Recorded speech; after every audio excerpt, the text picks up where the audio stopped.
This government has been in the works for several weeks now. For 45 days, the Prime Minister designate, Najib Mikati, has been negotiating with the President of the Republic to finally come up with a list of 24 individuals that would be acceptable to all concerned. But the most important development that we just found out about is that the President or any other party does not have any blocking function in the government. In other words, no third blocking capability embedded in this government.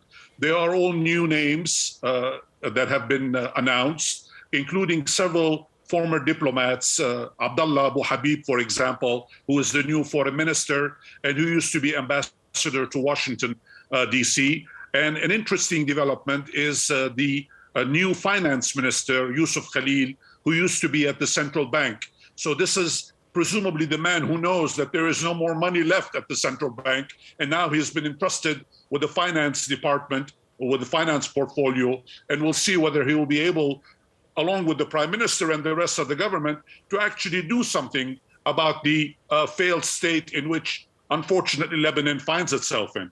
Where will the government start? What are the immediate priorities? Well, there are three priorities at this point.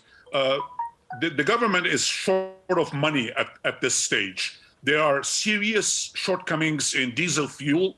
There is hardly any petrol available in gas stations, in servos, as you call them in Australia. And there is a shortage of water as well. But the most important of all of this, perhaps this government will be able to slow down, if not stop, the loss of the value of the currency.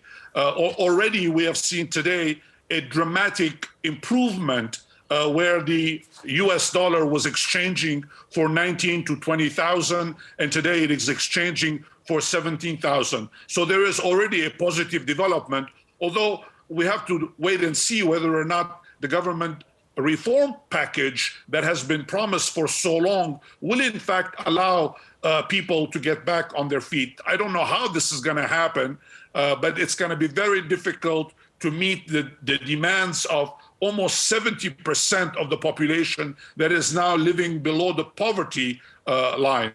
How long it's going to take for this to change, whether it will be several months or longer, remains to be determined. But at least there is some hope that has now been generated.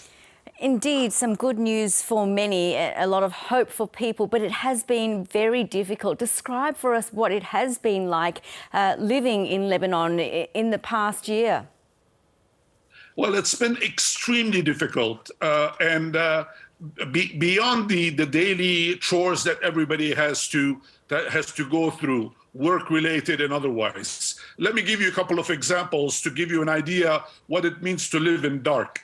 Those who do not have solar energy, those who do not have generators, backup generators in their home, are actually in the dark because the government utility that provides electricity is only able to provide anywhere between 2 to 4 hours a day.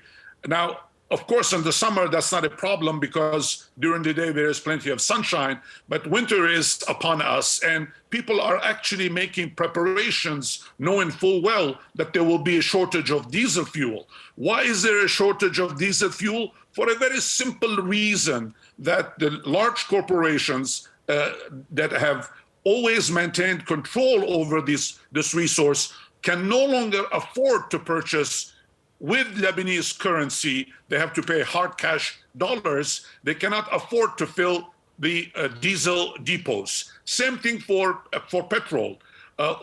There are 5 to 6 hour wait lines in front of servos in order to fill one's tank. Imagine when you have to go to work and you have to actually spend 5 hours waiting. There are actually people who are camping at night and sleeping in their cars in front of petrol stations in order to get in line the first in the morning to fill their cars.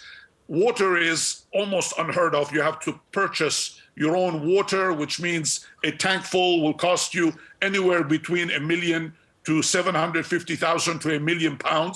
That's roughly about $75 to $100. So it gives you an idea how precarious the situation is. Inflation has already crossed the 500% line, and things are not going to change overnight.